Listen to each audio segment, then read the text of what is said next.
journey, growing freely, no ceiling, no roof. Going deep with no stones to entangle my roots like they do. Waking up tired and waiting for the horizon to appear. Remind me this work is all for love again. Looking ahead, I see hope in the sky. Give me access and I won't be denied. I won't let go, just hold tight to my head.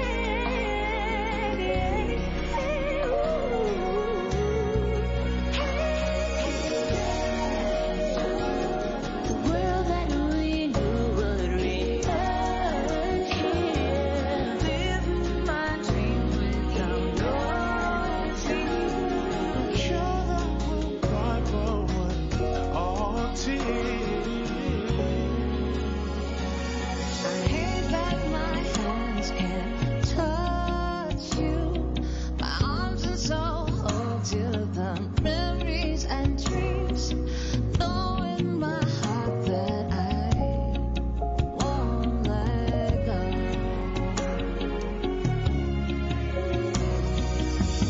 Little beats every day, hard to beat, unafraid. Everything is not the same no more.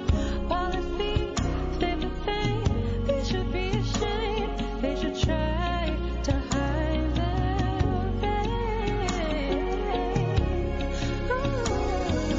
There is a light that I'm chasing in life.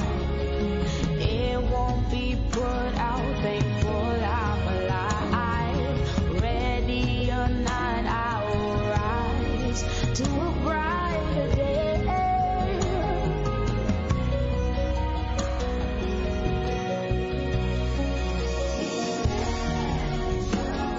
A world without walls that divide us. Grateful for all of the memories. New Haven, home to iconic landmarks, stellar education, culinary delights, and jazz. Our soul, hip-hop, funk, and rock and roll. Weave through our streets. Are you hungry? Want a bite?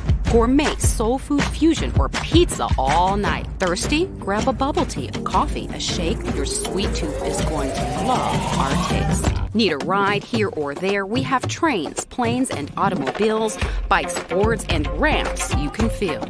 And when you are here, check out our shops. We have quite a lot. Specialty items, crafts and drafts, clothes and hats, books and nooks. All you have to do is look. Feeling adventurous? Check out our lighthouse, beaches, and sails. Get lost and found on our trails. Play a new game of historical fame. No trip to the Elm City is ever the same. New Haven is the greatest small city in America. Our people, our heart. Can't wait to see you and ask, how do you do, New Haven? The International Festival of Arts and Ideas is created and produced on the traditional lands of the Mohegan, Mashantucket Pequot, Eastern Pequot, Schaghticoke, Golden Hill Paugussett, Niantic, and the Quinnipiac, in the land we all call home, Connecticut. We hope that from wherever you are, you take a moment to acknowledge and honor the native people whose land you are on and the history of the place you are in. The International Festival of Arts and Ideas stands in solidarity with Black and Brown communities and other groups who are targeted and abused by unjust systems of oppression. We support all movements working to decenter white voices and dismantle white supremacy. We are actively seeking to dismantle systemic racism, and we raise our voices with those in our community who are already engaged in this vital work. We commit to working alongside you to create transformative change in New Haven and in our global community.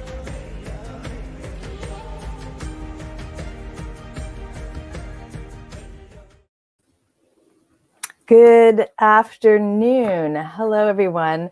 My name is Jennifer Newman, and I am the Associate Artistic Director at Yale Schwarzman Center. It is a center for student life and the arts that encourages social cohesion, creativity, and self-expression, where dining, conversation, and the arts are a part of experiences and convenings of people across schools, disciplines, and communities for moments of discovery and connection. Our 3 pillars of values are collaboration, wellness, and belonging. And with that, I am so grateful to be here today with our friends and collaborators at the International Festival and Arts and Ideas for an incredible conversation between 3 dynamic, incredible human beings that I'm really excited to introduce, and I will stop talking so that we can get straight to them. Our first guest today is Hanifa Nayo Washington. She's an award-winning cultural producer and sacred activist who has been combining arts, healing, and activism for over 20 years. Hanifa is the principal organizer and co-founding practitioner of One Village Healing, a wellness and resilience initiative rooted in the values of the healing justice movement, so all people can heal from the emotional, physical, and spiritual impacts of systems of oppression. She currently works with co-creating effective and inclusive organizations as the Director of Community Engagement and is a leader of the New Haven Community Leadership Program. In November, just this past November 2020, Hanifa joined the founding team of Fireside Project as the cultivator of beloved community. Please welcome Hanifa Nayo Washington. Hi, Hanifa.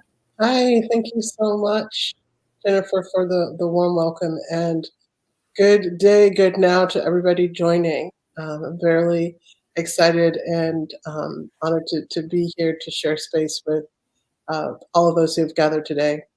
I wanted to start us off and deepen us in an invocation, in a moment of intention, mindfulness, and going inward. It's very important to me uh, to begin spaces like this and to create a connection to the sacred as we gather, because life is a beautiful gift, and it's important to pause and reflect. So just wanted to take this time, if it feels good and possible to you, to come to the edge of your seat if you're sitting in a chair, so that your knees are at a 90-degree angle, to find some support for your back, so your back is straight, belly soft, releasing the shoulders down and away from the ears. And if it's possible for you, I just invite you to flutter your eyes closed and begin to find your breath. This might be the first time today that you've become aware of your breathing in and out. And take a moment to come into the awareness of your inhalation.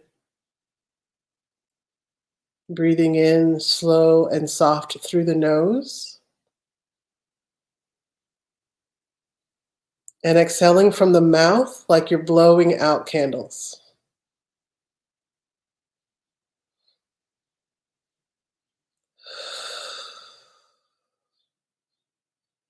If it feels good and possible to you, I invite you to bring your left hand to your heart center and your right hand to rest right on the belly.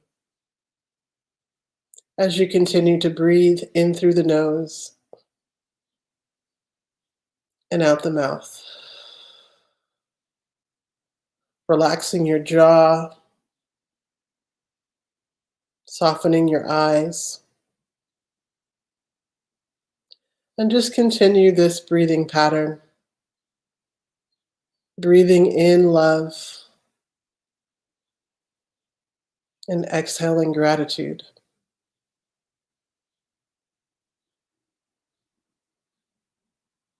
And begin to notice and feel the air on your skin.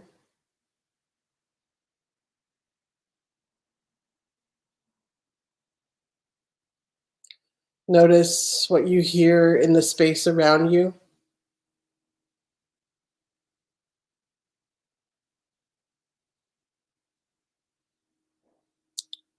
Notice what smells are lingering in the air.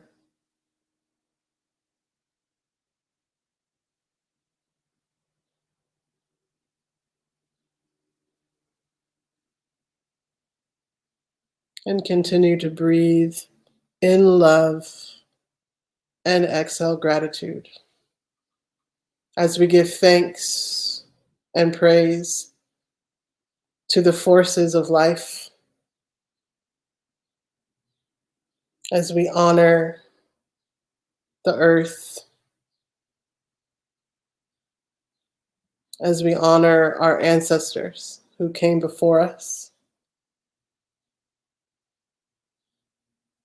as we pledge our heart work to the ones arriving after us.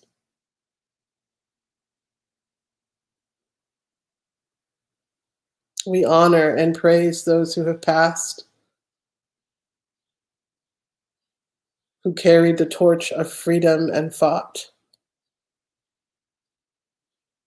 so that we might be here today. We honor those who loved and created and imagined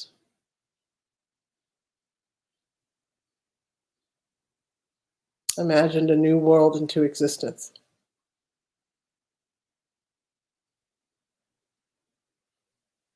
And we bow to our inner creativity at the center of our hearts as we breathe in and out, pledging to do the same, to carry the torch of freedom and to imagine and create a better world every day.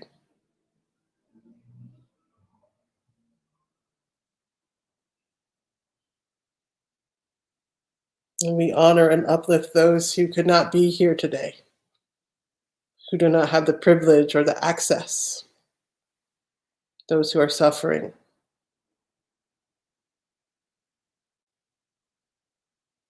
We send love and joy out from this space. May this be a brave and beautiful space today. May we speak truth from our knowing and our center. Ashe, ashe, ashe. Thank you so much, Hanifa, for that really meaningful and necessary moment of reflection, of gratitude, and recognition. Really valuable. Thank you so much. I'm so glad we did that. Thank you. Thank you. With that, can I bring on Toshi Reagon, singer, composer, musician, curator, producer, and the recipient of the 2021 Herb Alpert Award in Music and the Association of Performing Arts Presenters Award Merit for Achievement in the Performing Arts. Toshi has an expansive career that takes her from Carnegie Hall to the Paris Opera House, Madison Square Garden, and Joe's Pub. Toshi has worked with Liz Wright, Lenny Kravitz, Annie DeFranco, Carl Hancock Rux, Nona Hendrix, Pete Seeger, to name many, many, and not least of which, her mother, Bernice Johnson Reagon. Toshi, welcome. I think you're still muted.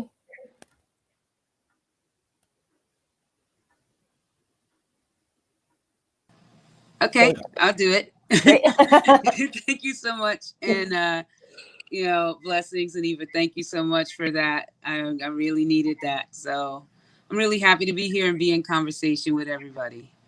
Fantastic. Okay, and without further ado, Walidah Imarisha is an educator, writer, public scholar, and spoken word artist. She has co-created 2 anthologies, Octavia's Brood, science fiction stories from social justice movement and Another World is Possible. Imarisha's nonfiction book, Angels with Dirty Faces, 3 stories of crime, prison, and redemption, won a 2017 Oregon Book Award. She is also the author of the poetry collection Scars, Stars. Imarisha is currently an assistant professor in the Black Studies Department and director of the Center for Black Studies at Portland State University. Welcome, Walidah. Thank you so much. Thank you for having me. I'm so excited to join this amazing, brilliant panel and to nerd out with y'all. Fantastic. So let's get to the nerding out. I think that, like, you know, obviously we're here today to talk about imagining and the possibilities, how even thinking of other possibilities is an act of science fiction, which so equating social justice as like a science fiction, I think is really fascinating. So I'd love to, let's just start with imagining and resilience. Maybe Hanifa, you'd like to start us off with sort of imagining and how resilience plays into sort of the long haul of these imagining futures. Thank you.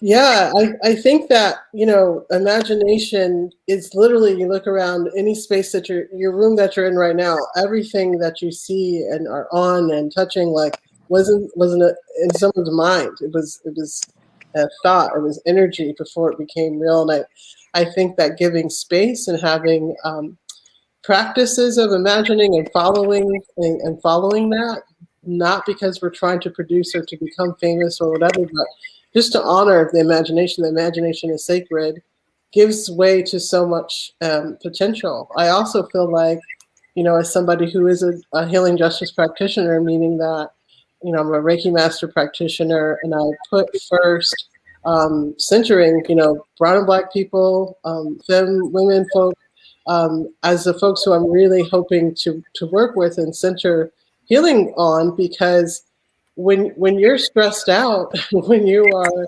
actively being oppressed by multiple systems, finding the space and the inspiration to honor your imagination or to be in that creative space can be really difficult and challenging. And so I feel like, to me, those two things kind of go together.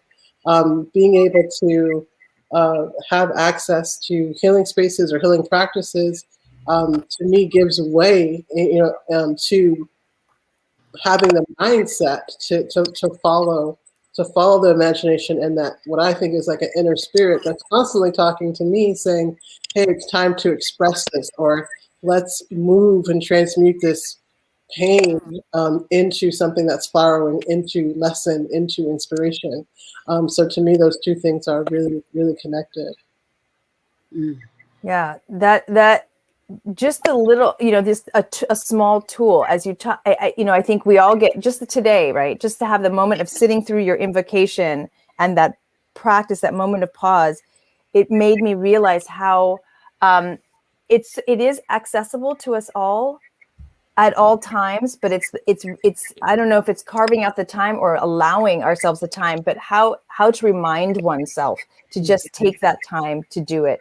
And how transformative it can be. What was that, 45 seconds maybe? It wasn't, I don't know. It didn't feel, it wasn't like we had to do half an hour or sit or go somewhere for 45, you know, it was, so it just, yeah. And then how transformative it felt. So I don't know. Walidah, Toshi, would either of you like to respond to what Hanifa just said or to the question?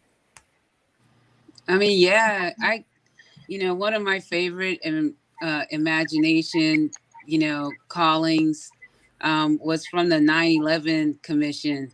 You know, after they went and like looked at everything that happened, they said it was a lack of imagination that these things could happen that left the country so unprepared for something like that, which I just found astounding. I was like a lack of imagination, and we're talking about like epic destruction and epic you know, just thinking about the way the United States government has weaved itself into all kinds of parts of the world and created chaos and everything.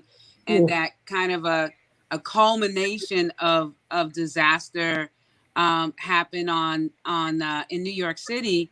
And, you know, anybody who, I know it's kind of, you can really forget disasters if you weren't personally involved with them, but I will never forget this. I will never forget it.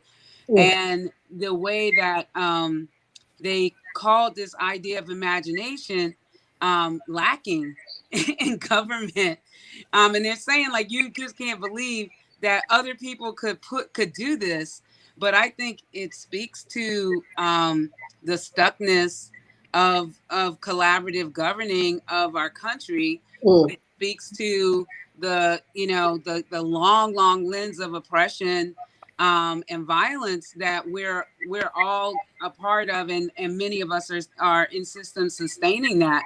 It is that you see a whole lot of people who can imagine anything, and mostly imagine wonderful things, and mostly see themselves doing all kinds of things. And then you see this stagnant wall without imagination. It knows like two things. It holds on to these like two things for dear life.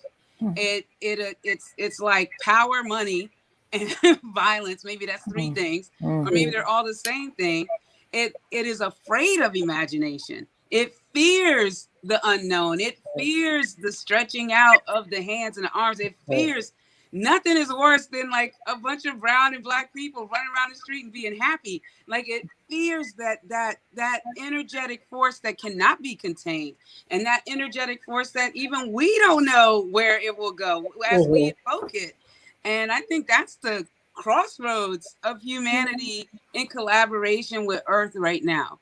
Earth understands, a lot of people understand, and then there's just some people on this planet that will never understand. And they pass on stagnation. They pass on, when you talk about our resistance, let's talk about their resistance. They pass on a level of resistance like unseen by any other species on the entire Earth. They pass on destruction, that when things need like some emergency care and love and openness, they tighten up and they like jail and do violate. So imagination is the thing. It is our possibility of existence. Is one of the most important things. I'm like, imagination, love, those things we gave name to for the things we know we have that keep us a part of this whole universe. That is a human contribution. But for the humans that resist those things, that is the problem. That is the trouble of the world. Yes. I immediately think of sort of the resilience one needs to continue the work. Right. So this is sort of going back to what Hanifa was talking about too, how to continue to restore is through by going back with gratitude, reflecting on the gratitude and those that have come before. But as Toshi's illuminating the sort of the amount of power, money, violence, it's resistance, and then the work it takes to continue to push against and to continue to remain imaginative and positive or hopeful even. What is the word I'm looking for? But to continue to work against that, it requires a resilience and a constant replenishing. And, we reflect on so many folks are experiencing an amount of exhaustion after this last year and a half. This idea of replenishing to me and finding constant restoration is coming up for me, Toshi. I don't know. Walidah, would you like to respond? Yeah, I mean, I absolutely, obviously agree, and I'm thankful and moved by what else was said. And I think what I'm thinking about, what's coming up, in Octavia's Brood, we said all organizing is science fiction. We said that, specifically to allow folks to see that we have the right to imagination. I think, as Toshi is saying, as Hanifa is saying, imagination is our natural state. The constant creativity, the questioning, the ingenuity, the what if, right? What if I do this? What if I try this? We know this, historically, we know this, it's in our DNA. We know this because children do it constantly, right? They're constantly just exploring the world. And, exploring the possibilities. There's nothing that's off limits. And that is something that is, taken from us and distorted and then weaponized against us. And so I think the necessity of claiming the right to the imagination, which to me is about claiming our right to the future, that we collectively oppressed, marginalized people have, I would say, more right to the future than anyone else, in terms of, rooting in a sense of justice, rooting in liberation, rooting in creating the kind of futures that will actually allow us all to breathe, to grow, to self-determine, and to reach our full potential. And so, my co-editor, Adrienne Marie Brown, Toshi's, creative podcast partner, always talks about the idea of being in an imagination battle. And I don't think that there's not imagination possible. Science fiction is one of the largest genres, all of the books, all of the films, people flock to it. Marvel movies are complete imagination, right? We accept imagination, we accept the impossible constantly, but what are the boundaries and parameters that are being put on that, and by who, right? So we'll accept an alien from another planet who is all powerful, and only this glowing green rock is the only, source of weakness. But we can't imagine a world where everyone has food, right? Like these limitations put on our imagination are mechanisms of social control. And so, I appreciate so many people creating spaces for us to practice imagination in a playful, fun way, to recognize that we can ask each other those questions, what if, and we have to ask them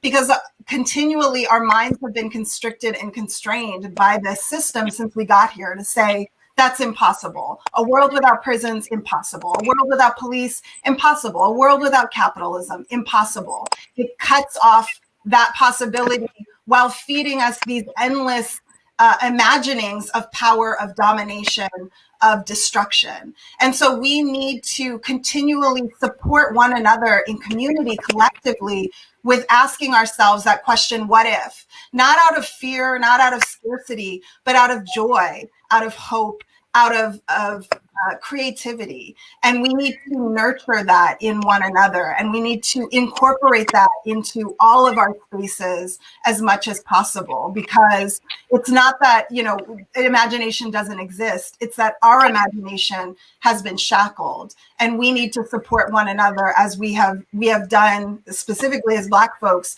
to, remove the physical shackles again and again. And we're still doing that with the prison industrial complex, with the current system of policing, but we need to support one another in unshackling our imaginations as well, and claiming our birthright to the future. Absolutely. Anyone want to respond further as the ideas are flowing? Yeah, I would just tag on to that. I was just in a space the other day talking about what are we up to, right? Like what are we up to? Like what are we up to in this moment? What are we up to in this life? And like what gets in the way of really being up to like what you're keyed into, like what your true magic purpose is, the thing that makes you alive. Like what are those things? And so much of it is around, at least for me, the things have been the sort of thoughts that come into my mind, that whether they're told to me or then I repeat them, but it's like someone told me something once. They were just like, the hand of oppression is often your own hand, as we're puppeted to put the shackles on, to put the constraints on, to yes ma'am, to yes sir, to oppress ourselves. It is really rare that there's actually someone physically oppressing me in my body, right? But I know that my body is oppressed because it's like I have decided to believe or to repeat those things. So it starts internally. It's like okay, it's like the first, the first rule of Fight Club, like the first rule of like anti-oppression work is like stop oppressing yourself, and to be reminded of that every day, and to just keep pushing, and that it's not a one and done. And I think and that this question around resilience is the key, because I wake up every day in a wicked, oppressive, crazy world that is also a fertile, amazing, magical place. And so how do I continue to stay in the spirit of creation, and push away, and continually like rebirth? It can be hard when you think you're alone, because that is also what these systems want us to believe, that we're alone, or that we have to be exceptional. And so finding community, creating community, and kind of breaking that cycle of being a loner, for me personally in my own life, has been a practice. And when I think I'm out here by myself is when I start to fail. So really reminding that like I have community, I can create community, and it is possible, and that we are stronger together, like straight up. That is some like Shangri-La statement, and I don't know how you're going to do that in the ASL, but good luck. Yeah, I'll stop there. And I just also want to give a shout out to our ASL interpreters. Just it's so important, and it's such a powerful gesture to see Arts and Ideas making that a fundamental practice. So I just appreciate you both being here. Thank you for that. Absolutely. This idea of the first step is to de-shackle yourself. Incredible, powerful, like go in, you have to look inward first before you can have effect outward. And that brings such a level of consciousness to any action. So I feel like we're talking about resilience, and imagination. If we're going into an envisioning further, what does envisioning liberation look like? Like for the three of you, envisioning liberation, what does that look like? I mean, just one thing I wanted to say is, I think one of the things about envisioning liberation that I have been very much rooting in lately is framing around what I call Black subversive time travel liberation, or Black time collapse. I don't know. But just really recognizing this idea of linear time is a complete method of social control. And it is one that cuts us off from our past, from the wisdom of the ancestors, but also from their active dreaming. The ancestors are actively dreaming at this moment, and we are part of that, and we are contributing to that. But the notion of linear time means they are just pages in a book, and all we can do is go back and read that in a static sense rather than breathe it in an active way. And conversely, it cuts us off from the future, as if the future was something unknowable and untouchable, and that's not the case. And so I think about that a lot in these larger senses. I just think it's also important for us to think about that individually, that it's not a linear process. So it's not first you just unshackle yourself and then you can contribute something. Because again, as we've all said, that process is a lifelong process, because we're also engaged again, as Adrienne said, in an active imagination battle. This is not something that happened and now we're trying to heal from it. It's something we wake up every day to the onslaught of. We are living in this both metaphorical and, for many people, physical war zone, here and globally. And so it's not a process of first you do something for yourself and then you do something for someone else, or you engage in a larger sense. And I also think it's important to recognize, of course, we have to all do our own work. And much of that healing can only be done in community because it's a collective trauma. It's a collective wound. And so we cannot, it's a very capitalist notion to say something that was done to you collectively, you have to figure out how to heal individually, right? It shifts the responsibility of the individual. And then it punishes the individual by saying, well, I guess you just weren't strong enough. So I think it's important for us to reject the notion of linear change in the same way, you know, we reject all of these other methods of social control, and to say, again, we all have to be responsible for ourselves and our own work. And that work of healing has to be done in community because that's where the harm and the wound happened and is continuing to happen. And we're stronger together. I know that doesn't answer your specific question, Jennifer. No, it's amazing. No, it's incredible. No, thank you for that. Absolutely does. And it goes into other, it takes it into, you know, beyond. So it answers the question by expanding it. This idea of time collapse and the peril, I guess this like simultaneity is what we're talking about, right? There's like, you're saying it's not linear. It's like, it's simultaneous. It's all happening past, present, future at the same time.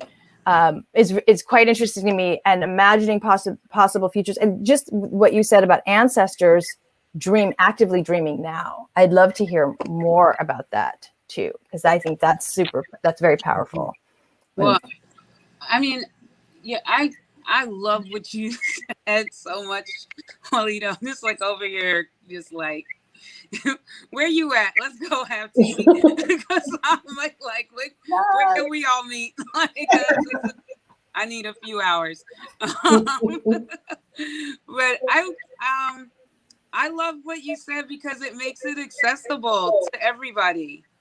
And I think sometimes we want to know, like, we want to ask a specific question and get a specific answer. And I think what you just did is like, one, just expanded the question into some other form.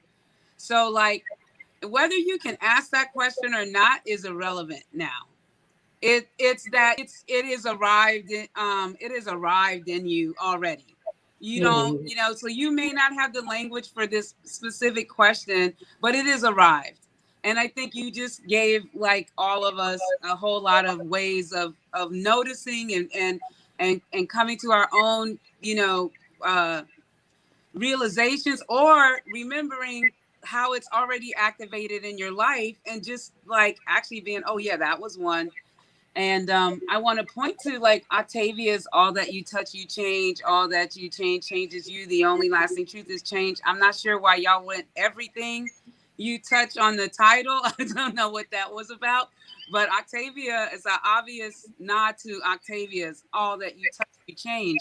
And I think that's the continuation of like us not being, you know, really these separate beings that have no relationship to each other. All of these borders and lines and class and everything, all the things that have been made up to kind of like, again, I would point to this idea of stagnation and permanence and how hard it is to move from one place to the other, evolve.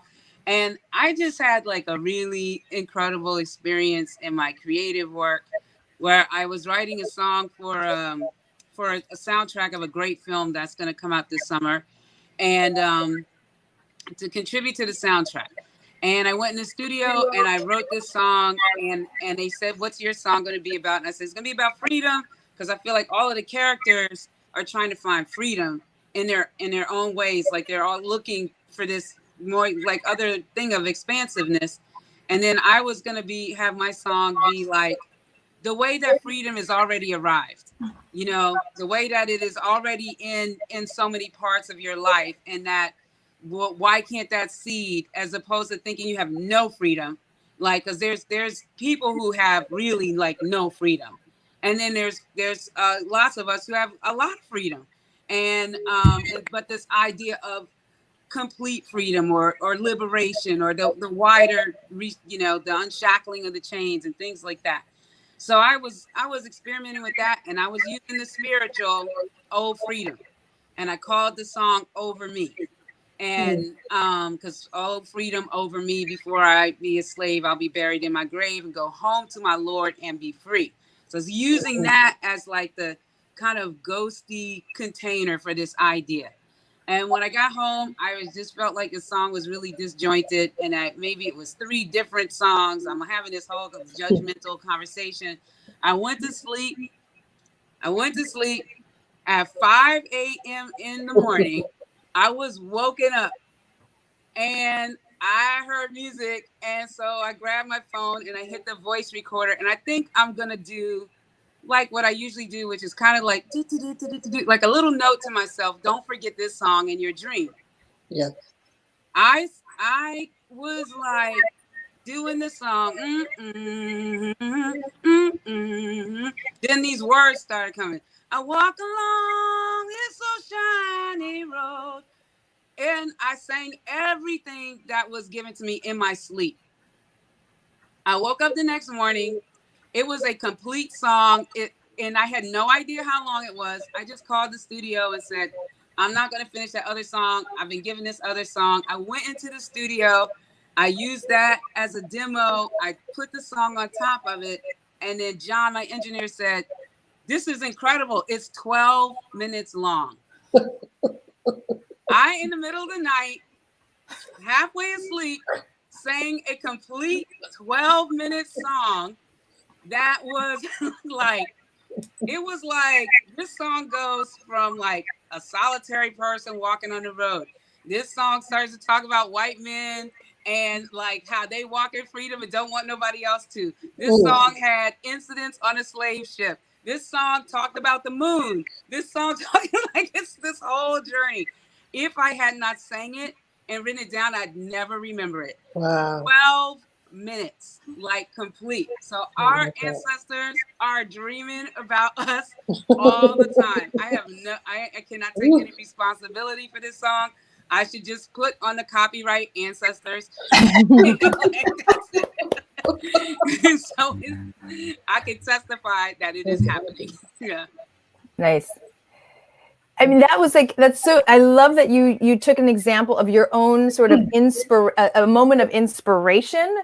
There was, so this idea of where inspiration comes from and how that's connected to ancestor, and that's how that's connected to being open, right? And accepting it, right? That's going back to this idea that it's always around you, that it isn't linear, that there is this like simultaneity and sort of, Toshi, you just described a sort of, and obviously this is a practice for you, right? Of being open and listening and receptive to that inspiration or to that message. And knowing yourself and saying, sing into the voice recorder at 5 a.m. so I don't forget it and lose this song, right? So it's like, all right, I'm there, I'm letting it come out. And then you process it the next day in a way. And you're giving me so many steps that didn't happen though. And I want to be really clear, like you have contextualized it in a really kind of like, that's a professional contextualization. And I want to be really clear to everybody, like that did not happen. Like I've been a musician since I was 14 years old. I've never had an experience like this. I get usually like little bits of things in the middle of the night that come from me. They come from me. Like they're like, I had a dream about a man in a theater and he said this. And then I get up in the morning and I go, I hate when it's tragic. Or I had a dream that these church women were singing, you know, Mary J. Blige, Real Love. And I woke up and went, I'm just looking for some real love, because that's what they were doing. That's all I did. A 12-minute song, complete with text, complete with the bridge, complete with everything. No, that I didn't get inspired. I was woken up out of a deep sleep. And I grabbed the thing. And if you listen to this tape, you'll see what happened. I'm like asleep. And I'm starting to try to sing. And it's like kind of 3 minutes in, I wake up. I'm in a more woke zone. So I want to be really clear to everybody. It's not that you got inspired. It's that somebody arrived and told you what to do. And that you had the good sense to do it. And you don't have to be like a musician, or you don't have to be anything. Like, you know, when they come and they arrive and tell you what to do, Like, you just do it the best of your abilities. Like, so I want to be clear, because I don't want people to think, well, Toshi's a musician and she has a practice and she just has all these skills. Mm. It's like, no, I'm like everybody else. Like, I was like, I still can't believe it happened. I was just like, that was bananas. It's never happened before. I just want to. Yeah, it's super appreciative. A lot of structure. But Yeah.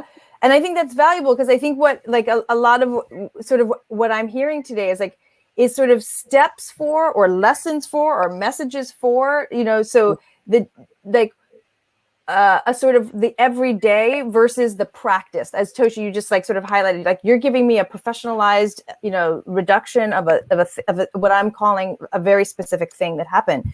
And so that's also very interesting to me too, is like, how does someone, and what you've just highlighted is basically accessibility, that it doesn't have to be professionalized. It doesn't have to be a practice. It doesn't, it's just like uncovering the kind of everydayness, the access to it. I think I really appreciate that.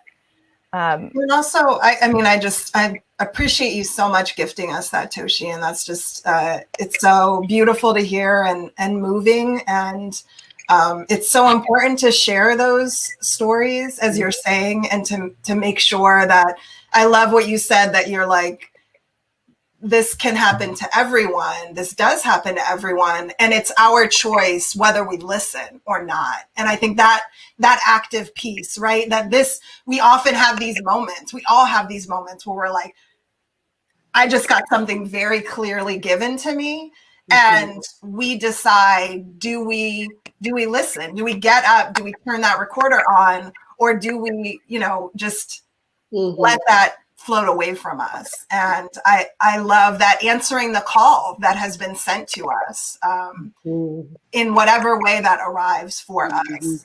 And then adding that into our everyday lives, whether or not that ever happens for you again, that has now become part of how you're moving through the world and how you're bringing all of these other incredible gifts that come from yourself. It's sort of like, it's now part of you. So everything else you give will have that intertwined with it. And so I feel like that's also the beauty of answering that call, even when it's, when it's difficult, even when you're like, I really was hoping to get a full night's sleep tonight because I have not slept in 2 weeks. Why tonight, y'all? Why tonight? I love y'all. Come on. But the beauty of answering that call is that it then becomes part of you and part of everything that you do. So I just appreciate you giving that to us. Yeah. It's beautiful. Yeah, I think that thinking of this concept of our ancestors dreaming and brought to sort of broadcasting and then receiving, right? Answering the call, just like being open to receiving, and then what comes through. I definitely know in my, just many times when I've been like, ooh, not right now, not right now. Like, I'll come back. And then the thing's gone, or it gets so full and there's so much wanting to come through that I'm resisting, that like, I can't sleep. I'm not well. I'm just like ruminating around. And it's not until I say, okay, come through, and I do, and I listen, and then stuff comes out that I'm like, what? Like, who is that? I'm like, where does this come from? And it's maybe things that I never will share with anybody. But I tell you this, there was one moment back in 2017, 16, I was taking a walk by the river, which I often do, this beautiful spot in New Haven. And it was like something unzipped, and the song just came, and I just started singing it out. In one revolution, just singing to the sun. I had no idea. I was like, yo, what's going on? And so I was like, okay, that was weird. And I've been a songwriter for many years, and I have a process that I go through. And this thing that was coming through was a completely different flavor and like signature. It was not me. And it was unsettling a little bit, but I went and I wrote those songs down. And then over the course of about 3 months, these songs were coming to me. And it was always when I was like outside meditating or in a natural area in nature. And that is now this music project called Mantras for the Revolution. There's 7 songs, they're very short. And I was like, I used them for my own meditation in the morning for a couple of years, and then Spirit was like, yeah, these aren't just for you. Like, you need to record these and get them out there. And I was like, no one's going to want to listen to this. Like, this is some random stuff. But I did it, and not with like a bunch of grandeur and whatever. And I see them as like these medicine songs that came through me, but that are not mine. And I feel like that is such for me, this practice of like getting the ego out of the way. And I also feel like that can be such a deterrent to actually like sharing and creating the future and creating what's possible, is like the ego being like, well, no one's going to want to listen to that, or that's not fresh enough or cool enough or whatever. But yeah, I just really appreciate you sharing that process, Toshi, like the non-process of it, just like the command of it. Yeah. And the other thing I love that you were talking about was that idea of the ways that we're already growing freedom now, rather than seeing freedom as a destination, seeing freedom as a practice. And I think that all of these, ideas of what the ancestors give us disrupts the narrative that, we're moving in this linear progression towards freedom, that we are going from being completely unfree to being completely free, and that we're somewhere in the middle of unfree and free. But instead saying we have always grown freedom in the midst of, of poisoned soil. And that the goal is not to sort of say, well, freedom is this far off destination.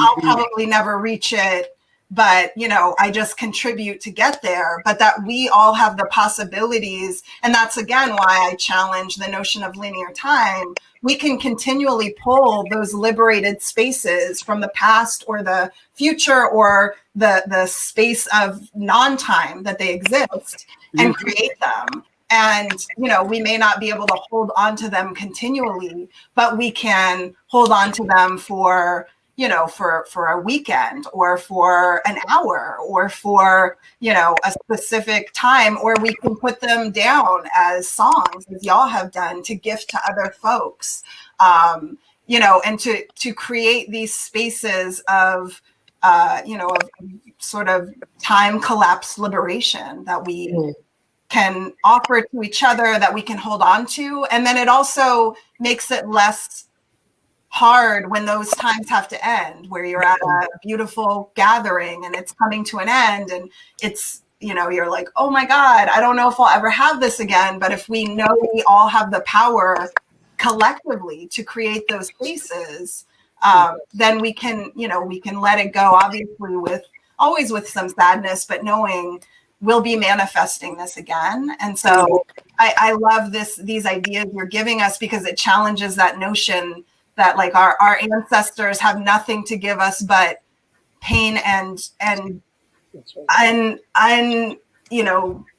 unrealized dreams. And instead to say, look at all of the, the ways that they created joy. Look at all of the ways they created liberation in the moments. And they are sending that to us as well. We're not just getting the work, we're also getting everything that they achieved. Ashe. That's right. That's it right there. Yeah, because that was what you gave us, is just liberation right there. I felt like that was liberating. Also as this notion of this, you're calling it collapsed black time collapse. I find that's a liberating concept also. I've been getting some of that thinking from a colleague, Dr. Maud Hines. So I want to shout out especially brilliant Black women in the world as well. Yes. Fantastic. So, I feel like we've talked like so much about all of the points that we were kind of like, we were trying to sort of uncover in this conversation. And I'm curious, Walidah, would you care to share a poem now? I don't want to put you on the spot, but I know like it would be nice to hear from you. We've heard, these journeys of songs that were given to Toshi and Hanifa, and I'm curious if there was something you wanted to share with us today. Yeah, I can share a poem, and maybe we can use it to leading in. I do think that idea of imagining liberated futures is important. It's a yes and, as Adrienne always says, not a no but. And so thinking about how do we recognize the way we liberate today, and how do we think about changing systems, building different infrastructures, and making it so that liberation is more accessible, as we've used that word a lot. And I think that word is really important to more people. So I'll just share a quick poem that I imagined kind of taking place in a liberated kind of future gathering. And it's called Saying Grace. And they gathered around a table laden with sustenance, food grown in the rich, dark soil, nurtured by collective hands, the scent of wildflowers slipping through the open windows. Let us give thanks, she said, her voice full of broken prison bars and laughing children. Eyelids flutter closed, warmth of clasped hands, a single heartbeat flowing through all like water. Let us give thanks to those who came before, those distant ancestors who carried freedom hidden under their tongues, who wrapped their scars in liberation until it became part of their flesh. We give thanks for battered bodies rising from the blood-kissed earth, defiance their shield and their sword. Let us give thanks for those who believe themselves whole in the face of annihilation, who taught us how to seed our bodies and water our hearts. We give thanks for the children they chose to have, and for the children they were wise enough not to have. We give thanks to those who loved us, even though we were no more than a dream and a memory to them. We give thanks to those who raised their fists like sails on a commandeered slave ship. We give thanks to those who fought like children with rocks against tanks, who fought and won.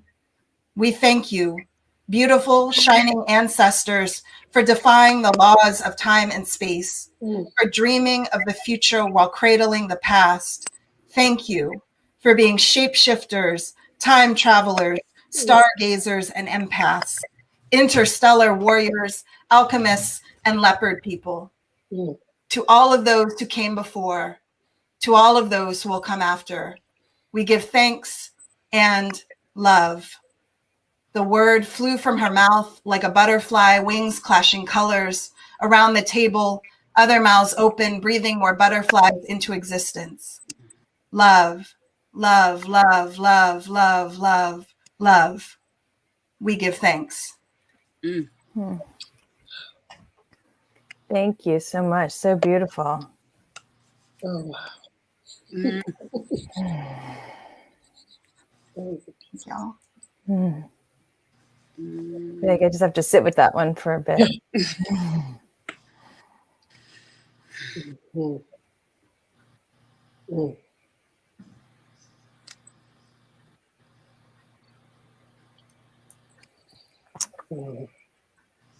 I love that image of the butterflies on the mouths. Just more and more and more and more. Stunning. Thank you. Thank you. Yeah.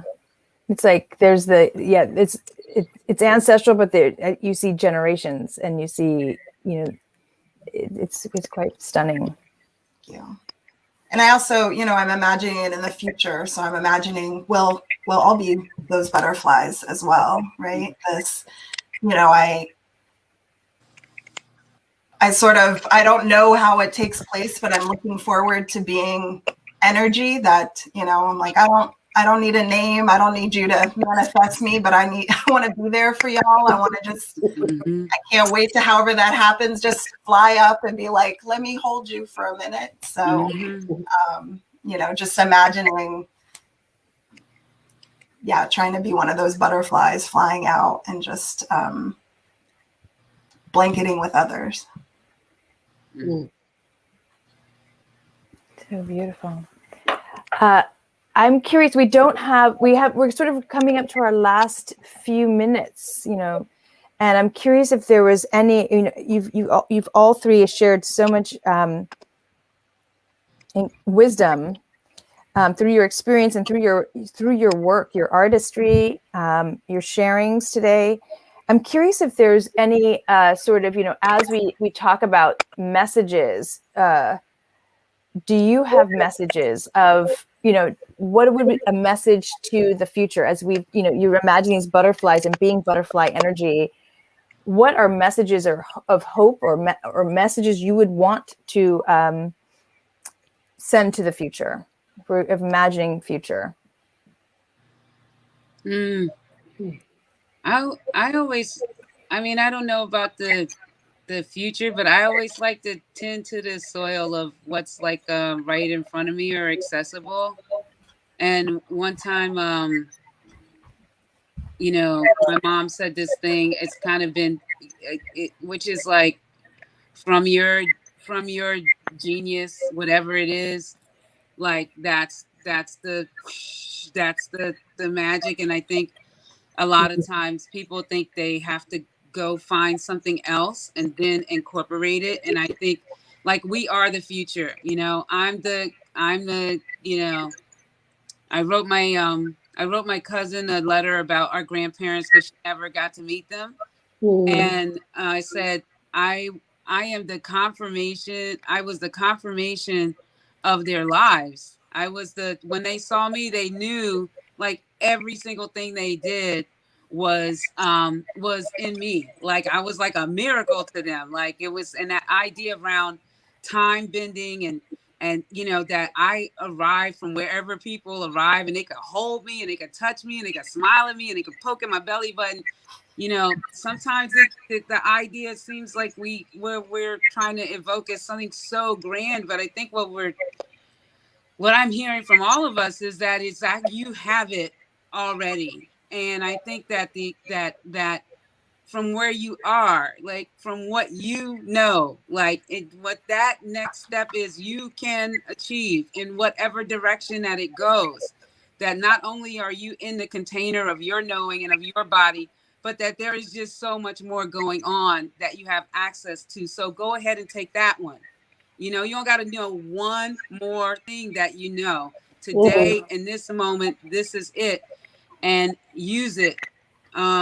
Because and I'm going to say this, be nice, be a nice person. Like the saving grace is being nice and kind.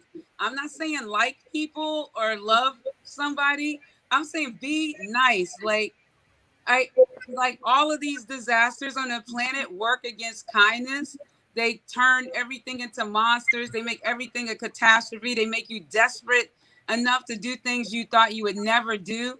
And to hold on to kindness in a certain kind of way. And again, not talking about love and liking people personally, but to hold on to these simple things about not killing other people, not stealing from other people, watching somebody's back that's in front of you. It's in Octavia's books and a whole bunch of other people's books. When you have to be in unknown territory, that is the thing that gives you that tangible, physical possibility of existence. You will have the energetic, non-tangible possibility of existence. But if you want to hang around a little bit in your physical form, I think that's one of the biggest gifts that can give you the possibility of that. Really saying 1,000 times, like you might not like somebody and you might not love somebody. That's really important to say, because people think I'm saying you need to like people. And I'm saying, no, you can be kind and not like somebody. That's right. You can be kind and not love somebody. You can be like, I can't eat lunch with them, but I can give them a piece of bread. Like, it's just like, it's important.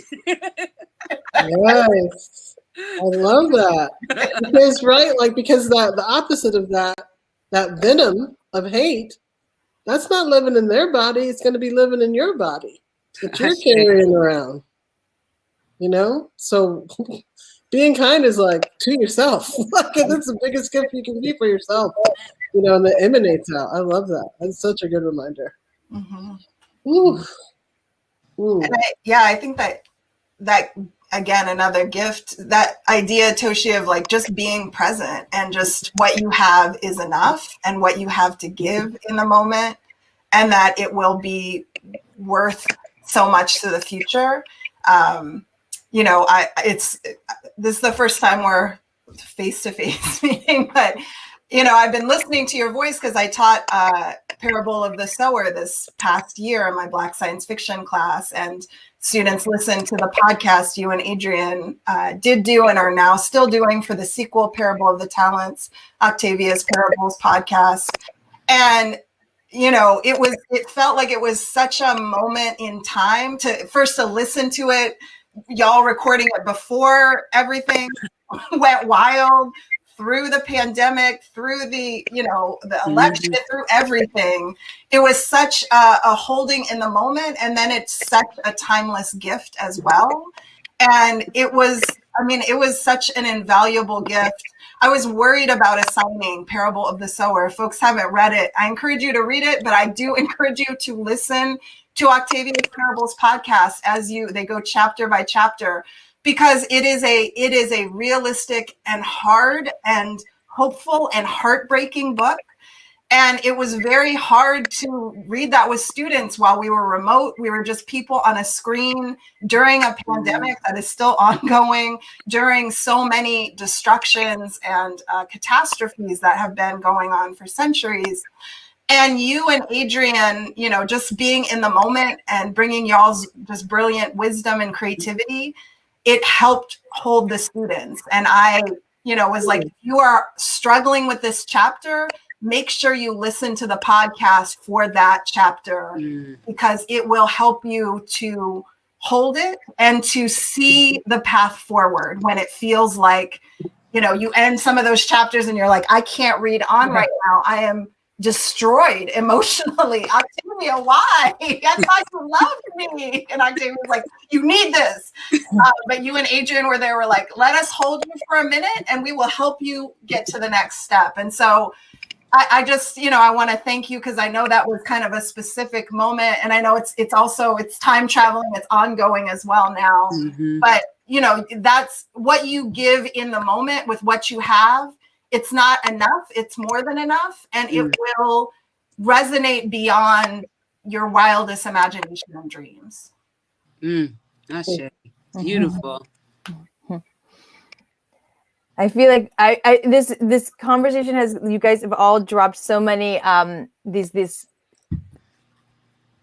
sort of like, it's almost like this empowerment. These, like, it's there with you. The fountain is there where you are, and be in it and share it. And this thing of being kind to yourself. There's just so many things to walk away with, to feel so cared for today. And I thank you, all three of you, for everything you're offering up so generously in this. There has been a question about, there's two questions I want to offer to you guys from the chat. I'm going to go to the chat now. Toshi, can you speak to the 12-minute song and where folks can hear it? Can you speak about that yet? Yes, I can speak to it. So if you follow me on Instagram, that's probably like the one I post to the most. I will pop out when that soundtrack, that album, it'll be out this summer with this movie that I don't want to say, I'm gonna get the name wrong, but it's a movie that is basically the whole movie is poems. It's a journey, and there's all poetry. It's mostly young folks. It's really a beautiful film. So when that soundtrack comes out, I will definitely share it. And then after that soundtrack comes out, I will post that 12-minute version of the song for sure. I'll probably throw it on my SoundCloud page, and also offer it on Bandcamp. I'll put both versions. I'll put the long version on Bandcamp. So if people want to support me that way, you can. But yeah, I will definitely share it. It'll be like probably in, late July, August, somewhere around there. Wonderful. Thank you so much for sharing that. Were there any final words from anyone to? So yeah, follow Toshi on all the platforms to get that song. And is there anything anyone wanted to leave us with before we signed off today? Hanifa, was there anything you wanted to speak to? I think you're also on many platforms, so maybe you want to speak a little bit to those. Sure, I could do that. Yeah, I'm on mostly Instagram, so it's like The Hands of Hanifa. You can find me there, and I think they put the mantras for the revolution chat in the chat. You can find it on Spotify.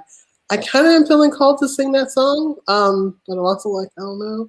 But I also wanted to say, just like Walidah and Toshi, definitely heroes of mine. And just your word, it's just, I felt like a little kid being able to be with both of you here today, like, and not just like watching you, but like up here with y'all, like, so feeling pretty special in that regard. Toshi, I got to see you and the gang, perform when you were up in Connecticut. What was it called? The Lincoln Center? I can't remember the name of the place, but it was the opera, the play. The Quick Center. Yes. Oh my! And let me tell you, like New Haven came out for that. Like I felt it. It was a squat, and it was transformative to say the very least. I was blown away. Like changed my life. So just wanted to thank you for following your spirit and your joy and your magic. And I think I'd say the thing again. I just thank you for that. The flattening, the time flattening thing, because it's just like. That is like, I've been looking for that. I think I've like feel that, and I feel multi-dimensional and moving differently, and just taking it out, just being like, we don't have to be in that. We don't have to practice that. And there's something in that feels like the sacred is now, like, or like, it's just now, like, it's now, like, don't wait to become alive, like, be alive, like, know it's sacred, and you don't have to plan for the future. Just like be in your fullness now. Like why wait? That's just something that feels big to share. And if it's possible, I would do one round of Sweet Revolution if that feels okay. Mm-hmm. Okay. Please, yeah. All right, cool. I'm gonna back up a little bit from the microphone. So the words are very simple. So it's in one revolution around the sun. And then it repeats in one revolution around the sun. And then in this revolution around the sun, breathe in, breathe out, speak truth. And to me, that's just like this culminating, just nugget of truth that I try to practice and do. So I'll start and just, if you're feeling called to join in, like please do. I know things get weird when we're all unmuted, but we'll just rock with it.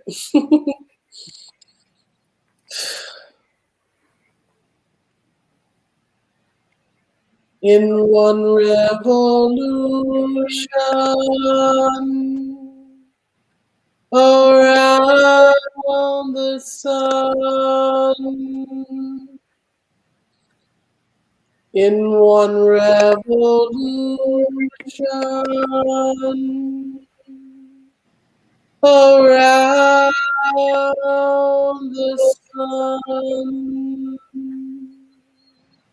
In this revolution around the sun, breathe in, breathe out, speak truth.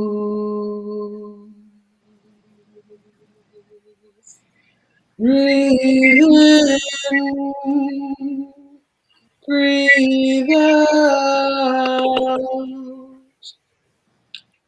speak truth.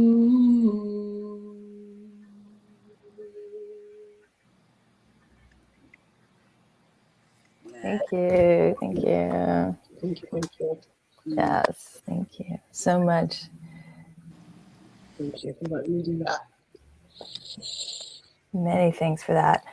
Jennifer, thank you so much for being such an amazing moderator. Oh, thank you, Hanifa. It's absolutely my pleasure to be here with you three. And it's been, it's my pleasure, absolutely. And thank you all for just sharing and gifting so much. Yes. Thank you. And Walidah, is there any last minute things you wanted to say? I mean, this has just been incredible, and I feel like I'm excited to go back and hear, especially, Hanifa and Toshi's words, because I just feel like there's so many gifts in there. But I think for me, I do feel like it's a yes and so it's all of these internal pieces. It's this play, and it's also that history of liberatory struggle and change that we're all part of. And so it's changing ourselves, it's changing our communities, it's creating more freedom, it's changing systems, it's reimagining and the world and imagining what true liberation looks like for everyone. And that is going to take, immense system changes. And so, it's really about, getting in where you fit in and recognizing that your work has to be part of this larger movement for change. I've used the term visionary fiction a lot to show those connections between social change and fantastical imaginations. And sometimes folks sort of take it as, oh, this is a great sort of individual practice. And to me, it's not an individual practice, except that the individual is part of the collective. The idea of visionary fiction is to create change in the world. I think we have to love the dreaming, and then we have to love the dreaming into reality as well. We can't just do the dreaming and be like, I did the work, because the work, making it flesh. And so I do feel like folks often get very excited about the dreaming, and I'm like, that's so good, but how are you manifesting these dreams for more than just yourself? So, I'm thankful for the ways that Toshi and Hanifa are doing that, countless folks are doing that. And I would just encourage folks to find that space that Toshi was talking about. What do you have to bring with you now? And how do you manifest that and bring that? But we don't have to bring everything, but we all have something to bring. That becomes our work to do. Go. Well, I think, yes, there we go. That's our message. That's a message. It's also a call to action to a certain extent as well. I think on behalf of Arts and Ideas, I can say thank you so much gratitude for the three of you for sharing this time with us today. And I'm sure that if anyone has any further questions for you, they can find you in the various platforms and the ways to reach out to you, Instagram, and sending messages, DMs, that sort of thing. And on behalf of Yale Schwarzman Center, thank you so much. We look forward to continued work together. And thank you all for coming today. Have a great weekend and more soon. Thank you all. Thank you all.